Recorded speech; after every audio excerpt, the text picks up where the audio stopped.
my favorite scholars. He's an excellent scholar. I used his work a lot when I was writing my book. And he was so kind to read the review, and the feedback that he provided shaped the book actually. So I owe him a huge thank you. Thank you, Chris. Thanks for being here. It's a great book. Well, Christopher Phillips is a professor of international relations at Queen Mary University of London, where he was formerly a deputy dean. He's the author of 4 books, including my favorite, which is The Battle for Syria, International Rivalry in the New Middle East. Well, let me start with this. Congratulations on this great book, Chris. It's really excellent. And as someone who read his work before, this is not surprising. It's really, first let me tell you this, it's a great read. It took only a couple of days for me to finish the book, and I am not a fast reader. It's a very accessible language, very analytical, and a really unique approach. So please pick it up. He tells us how complicated the Middle East region is in a very unique way. So I truly enjoyed the book.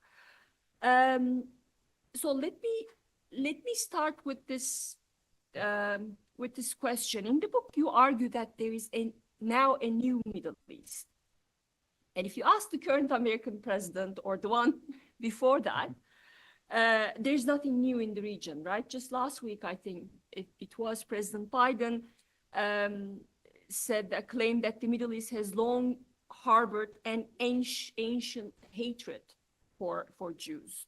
And President Trump said something similar along those lines about the region. And others would tell you that, you know, there was a brief moment in the region when we thought that some things were actually changing, right? And that was during the Arab uprisings. People rebelled against their autocrats, demanding a change.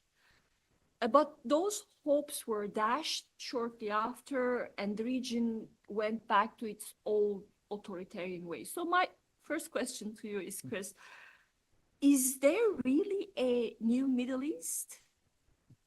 Good question. Firstly, thank you everyone for coming. Thank you for inviting me to speak, and thank you everyone that's joining us online. I really appreciate people taking the time to engage with some of the topics that I'm trying to raise in the book.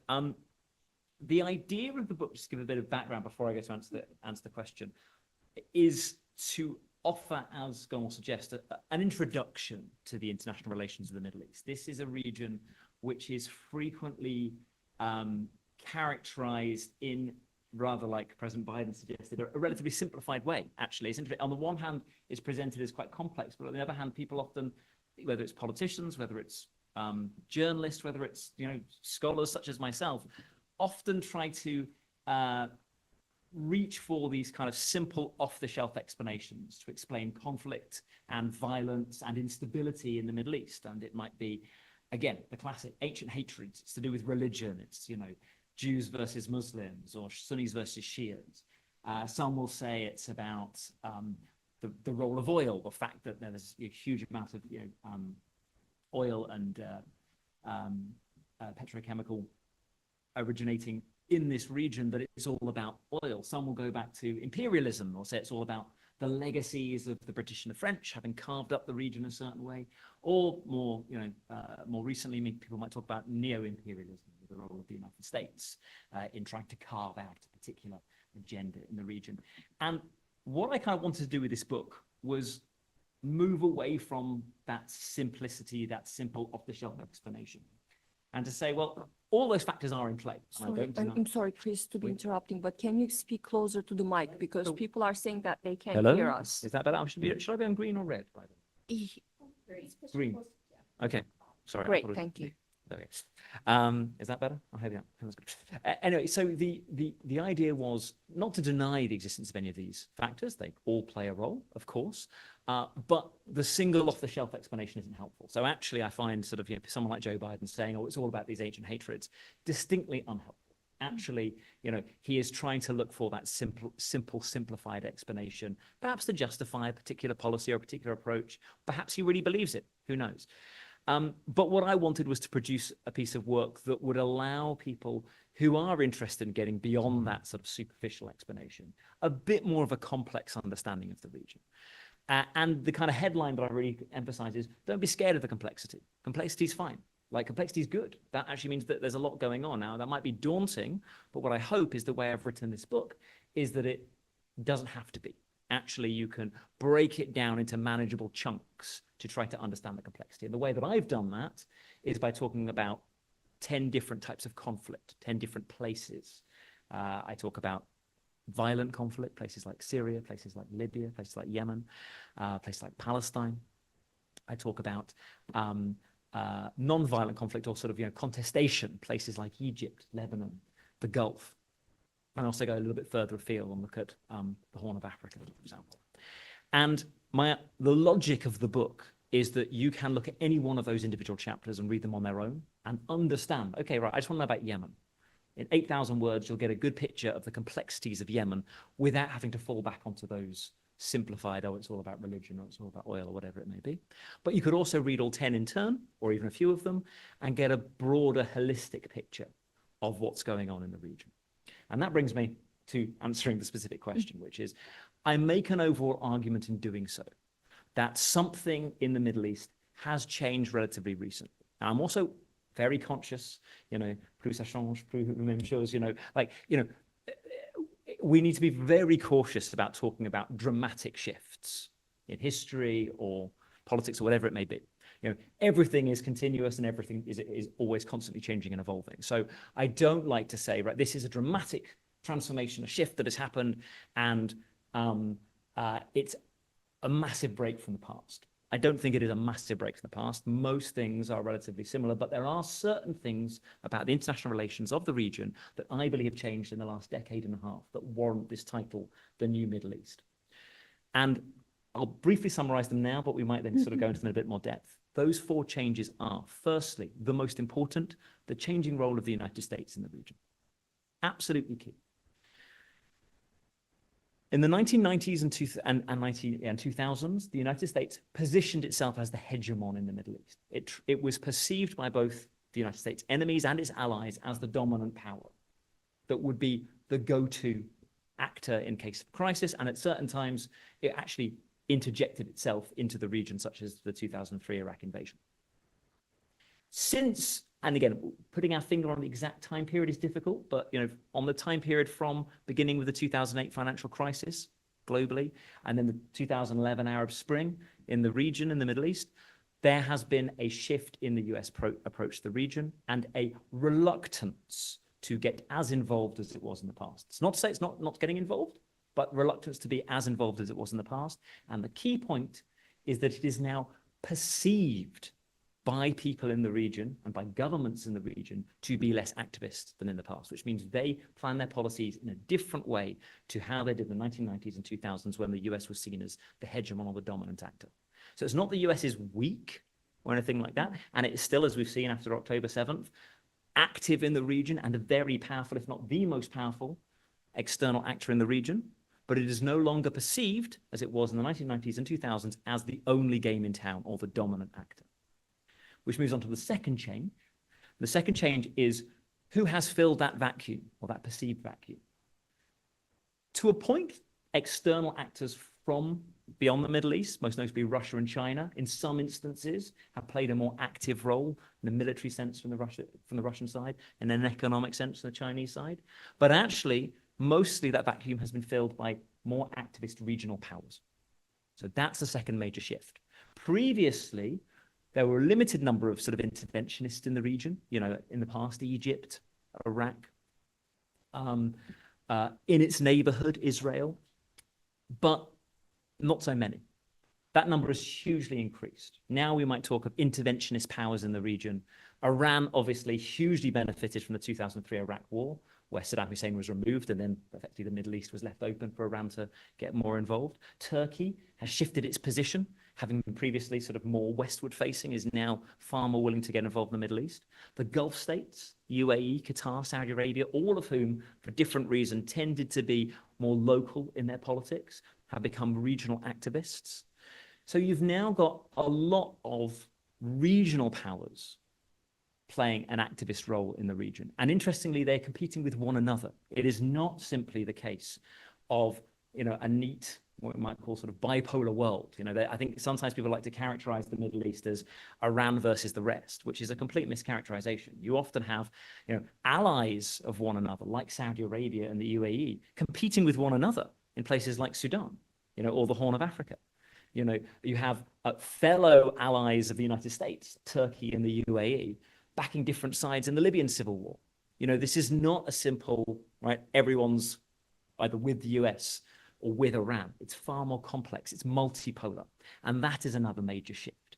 We have these regional players playing a major role in the region in a far greater level than they did before. Again, not a complete transformation. There was regional activism before, but there's this perceived vacuum from the United States seem to be stepping back, and regional powers in particular, alongside a few of those external powers, have stepped in.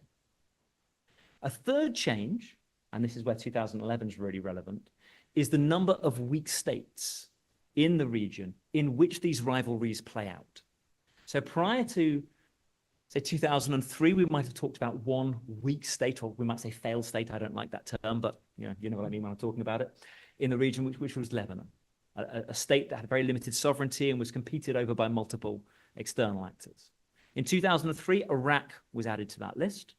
After 2011, we would then add Syria, Libya, Yemen, and temporarily Egypt as well to that list as well.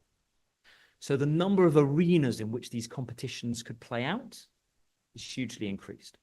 It's one of the reasons I call the book Battleground, because most of these chapters, most of these places I'm focusing on are battlegrounds competed over by various external actors, whether from within the region or from the outside. And then a fourth final characteristic, and it's related to that third shift of growth of weak states, is the growth of non-state actors. Again, they're interconnected. When a state shrinks, someone else fills that vacuum. So states like Lebanon, which have had a weak government or a weak state for a long time, have long had many non-state actors. That pattern has been replicated where the state has shrunk elsewhere, like Iraq, like Syria, like Yemen, like Libya. And interestingly, that has been the mechanism by which many external actors have played out their rivalries. So Iran, again, classic example, has sponsored lots of different non-state actors in places like Iraq, like Yemen, like Syria. But it's not the only one doing this. Turkey has done the same in Yemen and Syria, for example. The UAE, likewise, in Yemen. Russia has used various different non-state actors. So non-state actors are now, they were always present, but their volume and their involvedness in the international relations of the Middle East has grown hugely. Now, a final point I'll make, because it's a long way of answering your question of what's changed. In identifying this role of the external players in interacting with those non-state actors, I'm very cautious to suggest that the domestic actors in those battlegrounds are powerless, that they're just puppets, they're just proxies. In a few cases, particularly with Iran sponsoring certain groups, they are incredibly close to their external sponsor. But in most cases, they do have a domestic agenda, they do have domestic constituencies, and it's not simply the question of the outside government telling them what to do, and they say, oh yes, what do you want me to do? There's a back and forth, there's an interaction. So when I talk about a battleground, a lot of what I talk about is about that interaction between the external, we're really struggling with that one, are we?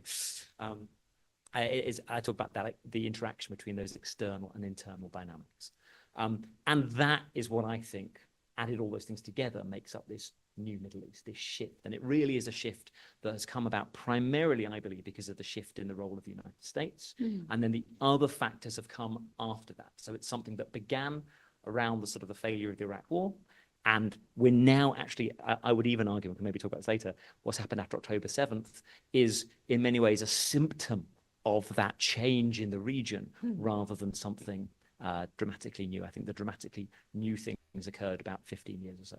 That's a great point, because I would like to apologize to those who are online right now. They say that they can hear us. We are now, Chris is using this handheld microphone. I hope that I think this helps. So well, you laid out four factors in response to my question, what's new? You talked about the U.S. role, this U.S. withdrawal from the region, and that gap has been filled by regional actors and non-state actors. So my question is, and I want you to expand on those four things, but you said that the root goes back to the U.S. withdrawal. Whenever you talk to people in the region, particularly the Gulf countries, they always talk about this. They have this fear about the U.S. withdrawal.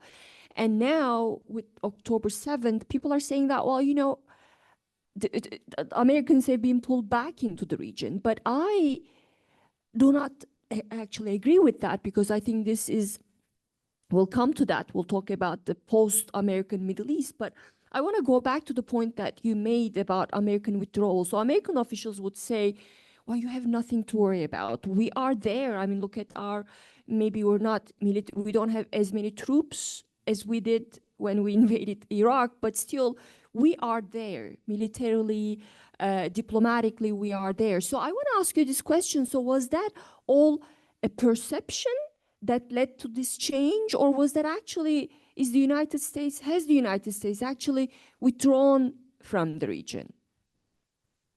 Thanks. No, the US has not withdrawn from the region. It hasn't. You know, if you look at where the US is now, it still has its bases in the Gulf, and no one's suggesting that they will be removed or withdrawn or anything like that. It still has a military presence in Syria, still has a military presence in Iraq. As we saw after 7th of October, on certain issues, the US absolutely will step into the Middle East. In many ways, you know, so we saw, you know, so sending, you know, the huge amount of military support it sent to Israel, the amount of diplomatic activity it's had over the Gaza conflict.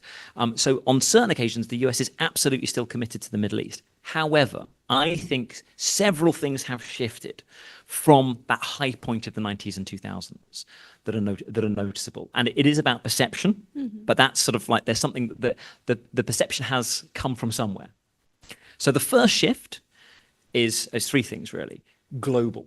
There's been a global shift, right? The United States is not as globally dominant as it was in the 1990s and 2000s. Like the rise of China. China is now, you know, depending on our metric, the second or first largest economy in the world. It is making an active effort to promote itself as a rival to the US in the world.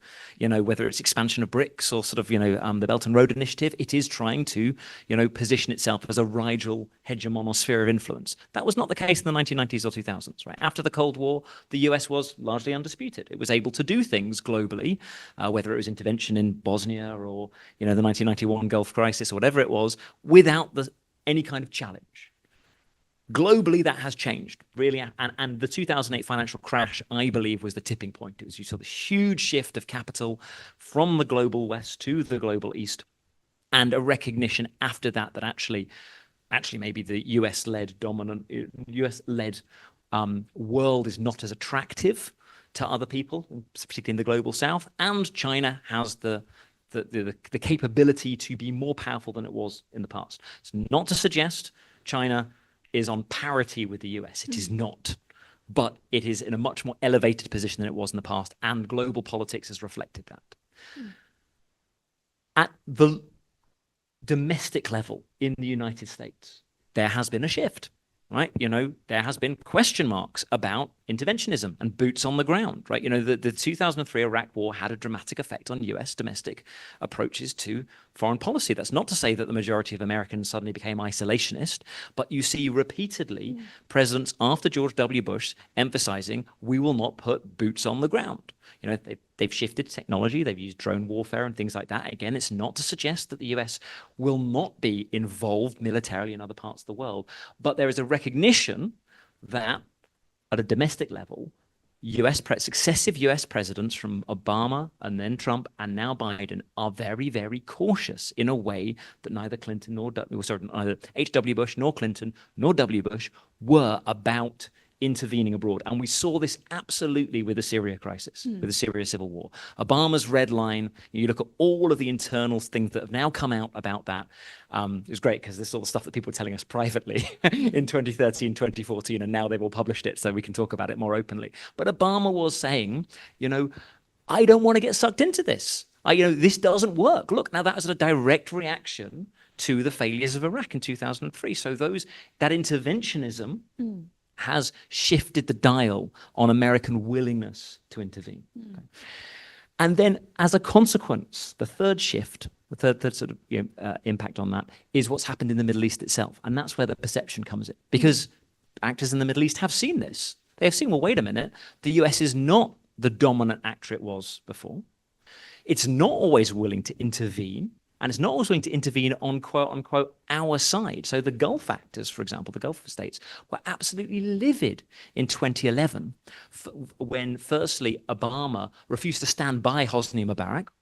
Hosni Mubarak was sort of like, facing public protest. And they expected, as an American ally, he would stand by them. And he didn't. He rang up the army and said, you've got to get rid of this guy, which then happened. And the Gulf states were something like, wait a minute, we can't rely on the United States anymore. They're no longer sort of like this close ally that we expect on them. We've got to sort of do our own thing. And that's why you see from 2011 onwards a far more activist Gulf, foreign policy, whether it's the Saudis and the Emiratis sending troops into Bahrain in 2011, whether it's their intervention in Yemen in 2015, whether it's them signing up to the BRICS, this is the sign of, a far greater independent foreign policy. And it's because they no longer have the same level of faith that the United States will always have their back. Now, that doesn't mean they want to get rid of the United States. And that's where those fears come in. They don't want them, they don't want, the cynic might say they want to have their cake and eat it. But, what they don't want is the US to disarm and leave the region. But they recognize now that the trust that they used to have in the US isn't what it once was. And we're even seeing it to a point in the interactions with Israel as well. The Israeli-US relationship has always been, a little bit turbulent. There's always been sort of like a willingness by Israeli leaders to go further than perhaps American leaders would like. But, prior to the Gaza conflict, you saw Netanyahu have surprisingly close relationships with Putin, to accept a lot of investment from China. There might be some rolling back on that now because of a recognition of the importance of US support. But even then, even a very close ally like Israel, who's operating in the 2010s, let's say, in the understanding that it's not just about the American Middle East anymore. There are other actors there, and that has changed the behavior. So that perception is based on something, and that affects their behavior on the ground. Well, so by the way, let me tell both those who are in the room and those who are listening us online, please don't hesitate to ask your questions using the Q&A function on your screens, and I'll try to incorporate them. So going back to that point, China. China has been playing a very active diplomatic role recently. Last year, a Chinese foreign minister said that a Chinese-mediated détente between Iran and Saudi Arabia was driving a wave of reconciliation in the Middle East. And recently, China hosted Palestinian factions. So China wants to play this role. But my question is, can it? Because on the other hand, I remember during Houthi attacks in the Red Sea, those attacks really had a huge impact on Chinese economy itself. And Americans had this back channel talking to the Chinese, asking them to do something about that. And yet, they were not there. They were not there militarily. So my question is, can China play this role without having any interest in a military role, right?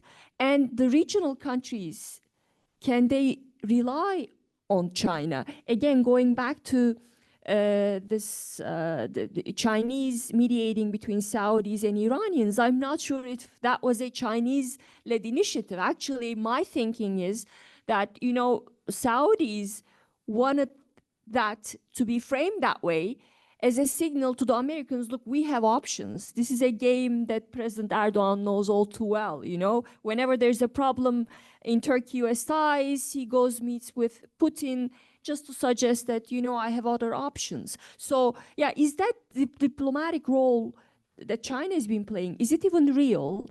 And can it go beyond that? Thanks. Yeah, it's a great question, and it's a great observation. And actually, The short answer is what I'm going to say about most things is, well, it's complicated. I mean, quite so often, again, it's another one of these simple narratives. People like to sort of make it all zero sum and suggest that China's involvement in the Middle East and its interest in the region. Closer to the mic. It's very close. It's like I'm sort of like on Pop Idol or something. Okay.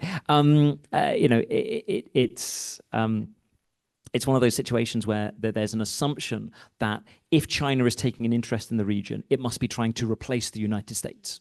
And actually that is not China's interest, and it's not the regional actors' interest either. And in many ways, it's not the US's interest either. So what we're getting now, I believe, is something that just about suits most parties, though it suits the United States the least. So hear me out, bear me out with this. So China is certainly more interested and more activist and involved in the region than it was before. It's signed every state apart from Jordan and Israel up to the Belt and Road Initiative in the whole of the Middle East and most of North Africa as well. It's signed, it's got the UAE, Egypt, and Saudi Arabia, as well as Ethiopia nearby, to join the BRICS. And it was something they really, really wanted. China was really pushing. And as you say, it's taking this active role in mediation. It made a very big deal out of its mediation between Saudi and Iran in March of last year. But it also has shown a great reluctance to do more than that. And that is because actually China's foreign policy, by and large, outside of its immediate environment, outside of the South China Sea and what it sees as its security zone, is very much economic driven. It's about, right, we're looking for money, right? We're looking to expand. We're looking to use economics as a tool of diplomacy. And it's already doing that. It's, doing, great business. It's the largest purchaser of Saudi oil and Iranian oil and of LNG gas from Qatar. So, it has a strong economic presence there. But it doesn't feel the need to follow that up with a military presence or support that with a military presence. It has one military base in the region, which is in Djibouti, which is all the way off in sort of like the Horn of Africa, and that's primarily to stop pirates. And it's got the rights for a base in Gwadar in Pakistan on the edge of the Gulf, but it hasn't sort of started building anything there, which is nothing compared to the massive military footprint that the United States has. And it's shown no inclination of moving much beyond that. It's refueled sometimes at the Chinese Navy in Dubai, in Abu Dhabi, but that's about it.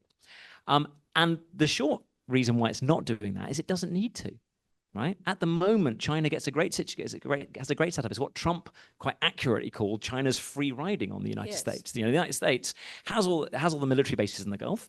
It guarantees a degree of security in the region, so China can make money. Right? So why would China want to change that? Again, if it has a primarily economically driven foreign policy, great. That's the kind of overarching position for China. With that security sort of situation in place, not having to commit troops, but making lots of money, it can then use the Middle East as a little stick to poke the United States and annoy it. And you've seen it really clearly with the Gaza conflict. It has repeatedly people originally said, maybe China could sort of broker a deal. And then China very quickly were kind of backing off saying, well, yeah, we could. But it's not our responsibility. It's the United States. And again, why would it want to own that? Right? That's not in China's interests. It's much better for the US to get sucked into mediating between the Israelis and Palestinians rather than China taking that responsibility. China can step back. But what it has been doing has been talking to audiences in the global South and repeatedly saying, look what this war is doing to the Palestinians. But interestingly, it hasn't really blamed the Israelis that much as it has the Americans. A lot of the language coming out of China has been, this is American imperialism. Look what sort of the American imperialists are doing to fellow global South, fellow Muslims, fellow Arabs, insert whichever identity group you want to focus on here. It has sometimes criticized Israel, but nowhere near as much as the United States. And that's interesting because it shows that actually, I often say, at the moment, the Middle East works for China. It doesn't have to commit a lot. It's a sore point for the United States. Again, going back to point 4, the US is being not sucked back in permanently, but it's certainly being distracted by the Middle East once again. What the US's geostrategic priorities were meant to be confronting China and confronting Russia, and it spent the last 6 months focusing almost entirely on the Middle East. China's very happy with that. It hasn't. This war has not cost China very much, and it could cost the United States quite a lot. So that's fine. All the time, all the while, it's still buying its oil, still sort of buying its LNG gas, still expanding its diplomatic presence in the Middle East without having to commit militarily. And a final point is about the regional actors. The regional actors know this as well. And exactly as you're talking about what Erdogan does, they utilize China's presence to leverage better deals from the Americans. Actually, at this moment in time, the powerful regional players in the Middle East, so not the weak states, but the ones that I was talking about, the Turkeys, the UAEs, the Qatars, the Saudi Arabias, are in a far stronger position than they were 10, 15 years ago. And that's primarily because they can use China as leverage. So they can go to China for some things, they go to the US for other things, but they still absolutely rely on the US for security. And anytime the US is trying to get them to do something they don't want to do, for example, pumping more oil after Russia invaded Ukraine, they can say, oh, the Chinese wouldn't make us do this. And the US backs off.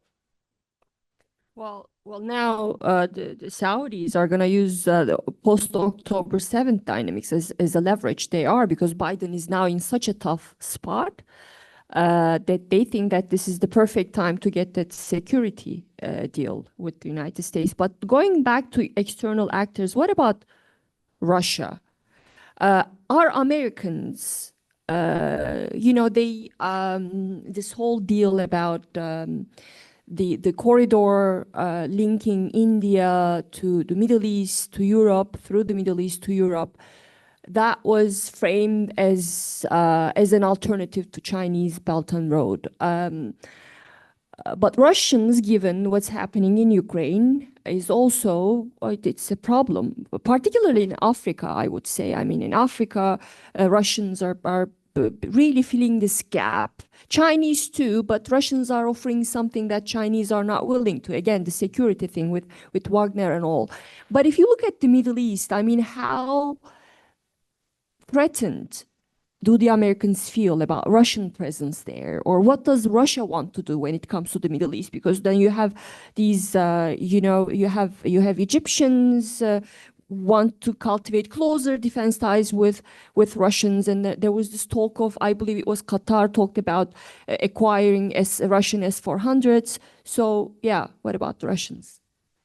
Thanks. Yeah, Russia's another really interesting dynamic, and it also shows a little bit how things have shifted, first by the Ukraine war and then more recently from the Gaza war. I think that Russia in some ways played the role for the regional actors that China is also now playing in terms of leverage. So you talk about countries like Egypt, actually the UAE a little bit, Algeria as well, buying Russian arms. And making quite a big deal of this, especially Egypt, sort of saying, look, Putin's a good guy, we've got a lot of this in common.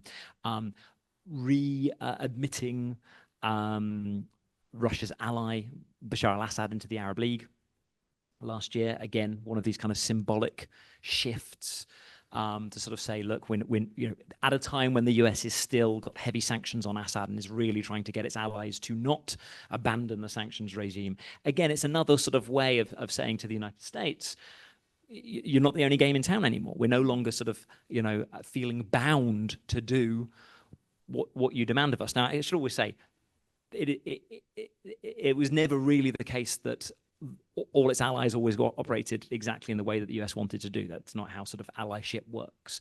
But it is interesting how the presence of other external potential hegemons or potential sort of outside dominant actors allows them greater leverage. And that's certainly the role that Russia's had. I think that it's interesting how the US views Russia in the Middle East, because on the one hand, a lot of commentary and a lot of sort of like speaking to sort of internal diplomats and things in the years after Russia's intervention in Syria, because when Russia intervened in Syria in 2015, there was a big kind of like, oh, wow moment. Like, this is Russia now, it has boots on the ground in the Middle East again. This is a shock.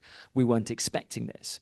And after a while, there was a bit of a sort of a recognition that this need not be that bad, because actually Russia did provide a degree of stability to Syria.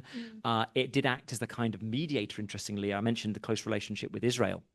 It managed to sort of, Russia took ownership of the Israeli-Hezbollah-Iran rivalry in Syria prior to October 7th. and was very much kind of, permitting Israel a degree of freedom to go and bomb parts of Syria where the Iranians or Hezbollah were based. And it was giving them haircuts, as it's called. And there was a degree of sort of like, okay, actually Russia's there. It's not great, but this isn't too much of a problem. I think when it did begin to become a bit of a problem for the United States was the kind of like the light bulb moment of the Ukraine war, when the US was seemingly genuinely surprised that no global South allies agreed to sanction Russia. It wasn't just the Middle East, it was Sub-Saharan Africa, it was Latin America, Southeast Asia. Like it was literally, you look at a map of the countries that have joined sanctions on Russia, it is Western governments, Japan and South Korea. And it was that moment where, oh, we're not, again, this is, people like me have been saying this for about 10 years, like actually, like, we're no longer living in the US dominated world. That has shifted since 2008. But the moment you saw it was the invasion of Ukraine. And you contrast that with 1991, the sanctions on Saddam Hussein, where you got Arab states and Muslim states to join in. Everyone was sanctioning, Saddam Hussein for doing a similar thing, for invading a sovereign territory, right? But you saw that shift, and actually in the Middle East, it was really interesting that these allies of the United States, Egypt, even Israel, but I'm thinking more specifically Gulf states like Saudi Arabia, Qatar, Kuwait, all these places where they have all these bases I talked about, and they refused to join the sanctions, and they refused to pump more oil to lessen the economic effects that those sanctions had. And that was the moment where actually there's, I think, a recognition that, okay, Russia's quiet diplomacy and presence in the region has had an impact on the US's ability to actually get what it wants in the Middle East. Well, you talked about this, how global South failed the U.S. efforts to isolate Russia, and I think that's part of that was this Biden's democracy versus autocracy rhetoric, right? I mean, many countries in the global South think that Washington uses this frame just to advance its geopolitical interests. It has nothing to do about defending democracy. So I think many of them really did not like that idea. And I think it would have been much better if from the get-go, this administration used a different frame. Instead of framing Russian invasion as a fight against autocracy, maybe fight for international law. I think, yeah, global South, because then they could make the point that, it doesn't matter whether a country is autocratic or democratic, invading is not okay. Invading another country is not okay.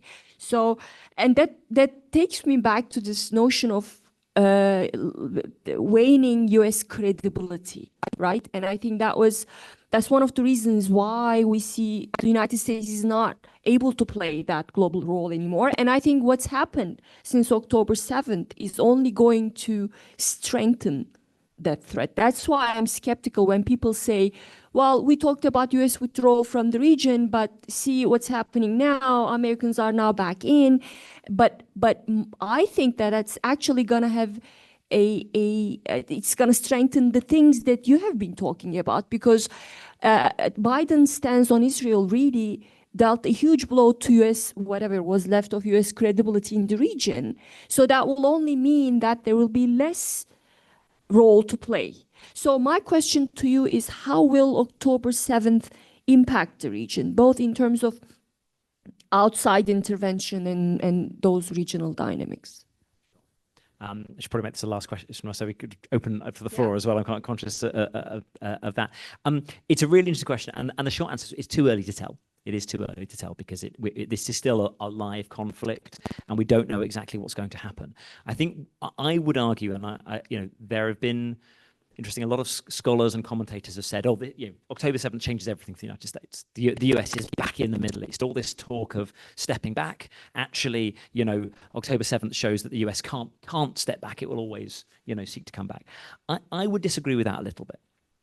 And the reason I disagree with that a little bit is that what we've actually seen in the last 3 presidencies have been attempts by 3 presidents, like I said before, first Obama, then Trump, and then Biden, to pivot away from the Middle East. That's their instinct, the pivot to Asia, the sanctions on China, and each time something has sucked them back into the Middle East, whether it was, the Arab uprisings, the rise of ISIS, and now the October 7th crisis and Gaza war, right? But the instinct is still there because the structural issues I'm talking about have still happened, right? Globally, US strategy is not focusing on the Middle East for a reason, because actually it perceives, perhaps with good reason, the major threat is China. And in Europe, the military threat is Russia. Like, these are two massive, potentially existential threats for the US. That is not the case in the Middle East. There are particular policies or particular issues, red lines, that will, I don't want to say always, because nothing is always the case, but at the moment, fire up the United States to justify a short-term intervention. The security of Israel is probably the number one by quite a long way. The rise of an international terrorist organization like ISIS is another, and things like protection of trade, which is why they sort of attack the Houthis. There are certain things, but that isn't about, okay, we're going to move all the troops back in, we're going to sort of pile into wherever. Bear in mind, of course, Israel doesn't really want the US to have a permanent presence in Israel, full stop. It wants the support, but it doesn't want the kind of the level of bases that we've got on the Gulf or anything like that. It's more to the recognition that you've got our back. And the Saudis would like that too. And again, because the key issue is the security of Israel, if that enhances the security of Israel, then the US is likely to support that. But it's supporting that as a means to get out of the Middle East. That's the key point. To grant Saudi nuclear protection is a way of providing better security for Israel, so you don't have to keep coming back in. So these kind of attacks don't keep happening. That's how they see it. So the kind of the logic behind it all is still, we don't want to have the kind of military presence we had in the 1990s and 2000s. And just before I finish, I just want to sort of make a final point on this. How I conclude the book is very much sort of, it would be kind of easy to conclude that because the US stepping back from the region, or sort of being perceived to step back from the region, has created more instability and more battlegrounds as I talk about it. It might, the logic might be, well, okay, the US needs to just always step up, needs to always be present. We need to go back to the 1990s and early 2000s, but just do it better. But I would argue that that's kind of an untenable argument, because actually the global structural changes make that and the domestic changes in the United States make it very, very, and of course the regional changes as well, make it very, very difficult for the US to do that again. So actually it's more a question of, well, really it's about recognizing that the US was probably made a mistake in stepping into the region in such a heavy way in the first place. And actually it's about how the US and other actors can support regional actors to find some kind of balance, some kind of equilibrium, so that the level of instability we see, the level of battlegrounds we see goes down. Now that will not be a straightforward process, and it probably will lead to more instability. But the idea that any region can sustain itself indefinitely with an external hegemon, I think, is flawed, and it hasn't been played out in history. So finding that route out is the best way. Now, I'm a scholar, I'm not a policy maker, so that's for someone else to work out how to do. Well, then, there are a few questions from the audience online, but please feel free to raise your hands. So one question is, Chris, can you rank the greatest, so someone is asking whether you could rank the greatest risk in the Middle East. I mean, what are some of the biggest risks in your view facing the Middle East?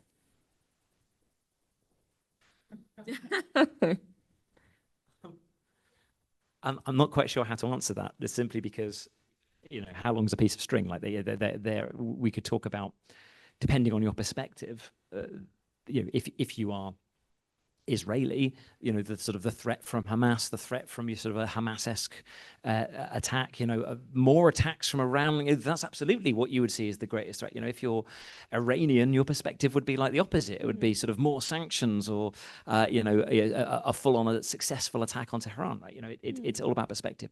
I think, I would say, I'm slightly dodging the question slightly, but I would say sometimes it's worth thinking about the things that you're not thinking about. So the sort of, interstate war between Iran and Israel, more attacks from Hamas against the Israelis, an ISIS 2.0. These are perhaps the obvious things that actually strategists in K Street and elsewhere are probably thinking about. I would suggest you perhaps think about the things you're not thinking about, which would be things like the long-term effects of climate change in the Middle East, which will be massive. This is one of the most water poor regions of the world and one of the most population dense regions of the world. That's not a good combination. And you're seeing in places like Iraq and Jordan, absolutely sort of the negative effects of climate change having an effect on politics, leading to sort of mass migration to the cities, leading to sort of more unrest.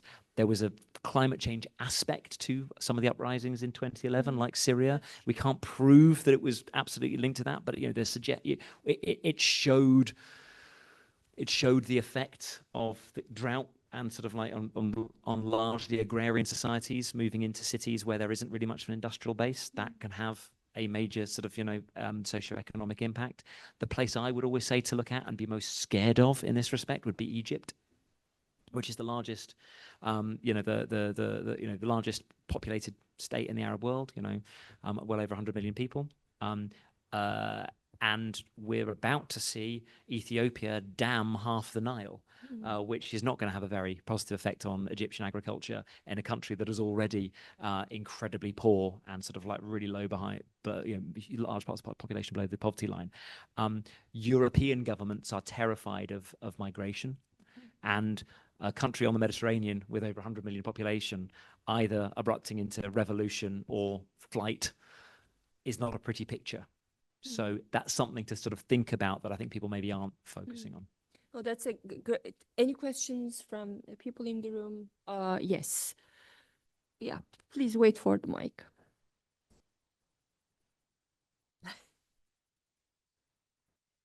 Here you go. Thank you so much for this illuminating talk. And my question is that how would be the implication of this geopolitical change in the Middle East on South Asia, especially in Afghanistan, Pakistan? Thanks. I think we've already seen it, right? I mean, the withdrawal from Afghanistan from the year 2001. I mean, yeah, so from 2021. I mean, that absolutely was, in my view, a consequence of these global trends that I'm talking about. It's very interesting. I always tell my students, like, we don't include Afghanistan in the Middle East when we talk about it. Like, we probably could, but I mean, like, geographically, it's not. And again, defining the Middle East is always a problem, right? But when we talk about presidents and leaders of the US wanting to shift geopolitical strategies, the withdrawal from Afghanistan is absolutely part of that. There has been this narrative from successive leaders, again, Obama, Trump, and Biden, to end the forever wars, to end the sort of like, it's basically to course correct from the George W. Bush years. And Afghanistan was part of that. And both Trump and then Biden obviously sort of like, was on the receiving end of it, but it was very much a Trump policy as much as it was a Biden policy in that sense, wanted to step out of Afghanistan because they recognized in a very harsh and cool, realist way that this was not serving the US's geostrategic interests. Now, what I think they misunderstood or misjudged was the reputational damage aspect of it, and the fact that actually that made other allies of the US very nervous. And that boosted, again, this narrative that China, and to an extent Russia, but more China, are pushing, that you can't rely on the US. They will drop you like a stone. And they can point to how they treated, for example, various Kurdish groups in Iraq from the 1970s onwards, the South Vietnamese. They can literally point to past examples of when the US's agenda shifts, they'll abandon you. And that allows that kind of narrative. So I don't like sort of crystal ball forecasting. I know I had to just do it with that Egypt example. So I can't tell you how I see things developing in Afghanistan in the future. But I think what has happened in the last few years is already a sign of the trends that I think I'm pointing to in the book. Yes, please. Thank you so much for everything. So in some of the research that I've been doing, and also in my organization, is a lot of social justice and sort of kind of a post imperialist angle to a lot of what's happening to the Middle East and to North Africa. And I guess my question that I originally thought of was very broad, so I'm going to try to really narrow it down here for her. You could just to be kind to everybody here. Um, I guess I would ask that, you know, imperialism is not entirely dead. It has a neo form of which we are seeing in real time, especially in the Middle East and North Africa. To say that it's kind of ground zero for this kind of thing, I think might be unfair. But it's definitely is a huge thing going on. And how exactly might this sort of struggle to maintain this old world kind of politique, if you will, the dichotomy between the global north and the global south, westernized countries, you know, pressuring, you know, other countries to look more like them. How might these affect things? You know, we see how they're affecting it now, but how might these things be affected 20 years from now? Gosh, what a fascinating question, and I love it. I don't have an answer. Is the short answer. And the reason I don't have an answer is because, again, crystal ball gazing. But I think what you're describing is absolutely what is going on. I completely agree with your assessment. I think what's been really fascinating in the last 2 years, sorry, the war in Ukraine and the Gaza war, I think have really drawn out this notion of the West, whatever that is, but sort of like a kind of cohesiveness, and the global South. And I think it's so interesting how those, said, this isn't our war. That's the exact term that they used. This isn't our war. You know, this is your war. Yeah. And interestingly, when it comes to sort of like the Israel-Gaza conflict, you've seen an amplification of that, because you've seen this idea, how it's perceived. And again, I don't want to sort of go into the wrongs or rights of it, but, you know, it is framed by, you know, media in the global South, led by China, like I said, you know, amongst others, as, you know, the West, they're the guys that are bombing us, the global South, like poor Muslims, poor Arabs, poor Palestinians, you know, and many news outlets in the West have also framed it that way, of like, this is part of the same thing. This is, you know, and you've seen this in Congress, like linking, you know, the funding of Israel to, you know, exactly to Ukraine, to say, like, you know, we're defending democracies. Yeah. Now, quite, I mean, and that can provoke that kind of response, but that is hardening this notion of, here we are, the West, and the other side saying, well, here we are, we're the not West. What's really interesting is countries that kind of like maybe sit in between. Turkey's a fascinating one, actually. It's sort of like, well, where are you sitting within this? But I think you have seen that kind of dynamic, and I see no evidence to suggest that dynamic's going to shift. In fact, I suggest the opposite. I think you're quite right. 20 years, if you want to point to the future, that's fine. I think that the idea of a West being effectively North America, Europe, Israel, and depending on the day, Japan and South Korea, I don't know, depending on the issue, I think is going to get louder, which, of course, being a European, despite Brexit, I would still define myself as a European, you know, is interesting, because actually there's a lot of dialogue, especially in Southern Europe, to reject that idea. I mean, you've seen, like, we have someone from the Spanish government here, Spain and Ireland, for example, on Gaza, have been really kind of like, hang on, we don't like this narrative of, you know, we're standing up for sort of like the West in the Israel-Gaza conflict, you know. So that there are some dissenting voices, but I think that they are very much in the minority, and I think you're going to see a sort of strengthening of that sort of narrative of we are the West, and a far more militarized West as well than the past. I can't say that for sure, that's crystal ball gazing, but it strikes me that's the trend that we're moving towards. There's a question from Jason online. His question is, how do you see this trend of declining US engagement in the region affecting external development assistance, whether from USAID, the EU, FCDO in particular?